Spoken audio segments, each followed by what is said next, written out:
नमस्कार, मी पंजाब हवामान अभ्यासक मुक्काम पोस्ट गुगळी धामणगाव तालुका सेलू जिल्हा परभणी। तर सर्व शेतकऱ्याला सांगू इच्छितो की शेतकऱ्यांनो 14 एप्रिल 15 एप्रिल 16 एप्रिल दरम्यान राज्यामध्ये परत पावसाची शक्यता आहे। तो पाऊस सगळीकडे पडणार नाही, भाग बदलत पाऊस पडणार आहे, म्हणून हा अंदाज सर्व शेतकऱ्यांनी लक्षात घ्यायचा। राज्यात एकंदरीत परिस्थिती बघितली तर खूप पाऊस झाला आणि सर्व शेतकऱ्याचं खूप अतोनात नुकसान झालं। त्याच्यानंतर एक दोन दिवस थांबतात लगेच काय झालं, परत 13 एप्रिल पासून राज्यामध्ये वातावरण खराब होईल। म्हणजे उद्याच्याला आणखीन खूप आभाळ येणार आहे।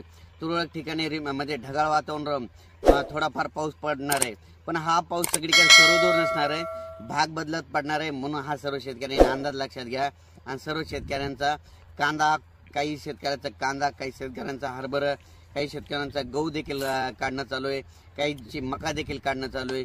सर्व शेतकरी आणि विशेष म्हणजे विदर्भामध्ये हळदी देखील काढण्यात आलोय। सर्व शेतकऱ्यांनी हळदी काढून शिजविलेले आहे।